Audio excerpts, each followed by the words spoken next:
In what could make history, a Catholic school is seeking state government funding in what might change the terms of what separation of church and state really means. The school is St. Isidore of Seville Catholic Virtual School.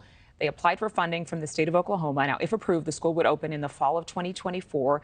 Again, it would be the first religious public online charter school in the country. The Oklahoma statewide virtual charter school board voted to approve it this summer.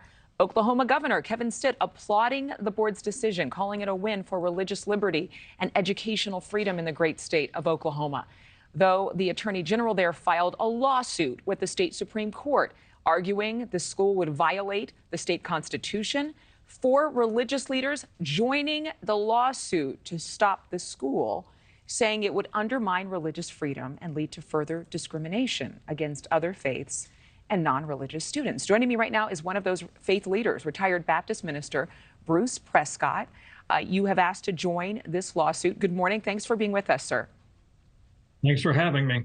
So this is about a school that happens to be Catholic receiving state funding. Why was it important to you as a faith leader to join in this lawsuit? Well, the fact that it's Catholic is irrelevant on this. It's trying to give state funds for any religion for education. It's been, as a Baptist minister, I know that the Constitution of the United States has a First Amendment in it because Baptists in Virginia, colonial Baptists, refused to vote to adopt the Constitution until there was an amendment that separated religion and government. And the state constitution in Oklahoma is even more explicit about that than the federal constitution. There are a lot of people who might question a faith leader having a problem with this. Have you received community reaction to the fact, wouldn't it be thought that someone who is a Christian would be for a school that happens to have Christian values where people could opt to go or not go? What's your response?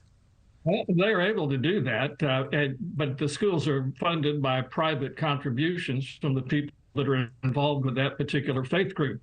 And that's exactly what we have always done and think would be the best to do. As soon as you start giving federal funds, now you've got strings that are attached to those, and you'll find that you're also going to be discriminating against people of other faith. If we really have religious liberty for everyone, then we need to find a way to keep the public schools so that they're religion neutral. That's not really hostility toward religion. It's really respecting the diversity of religious beliefs of the community. What do you think when people say that the separation, there's a quote from one of the women that's in this case and involved in this with you. This is from Markie. She said, the separation of church and state is not the sole responsibility of the state. The church has to do its part to hold that line and continue to honor the separation. What would you say about Americans who might be watching right now, who think that people have the freedom to choose and that parents should have the public school option to choose a school that happens to have faith roots, if they choose to? And how could that be discrimination?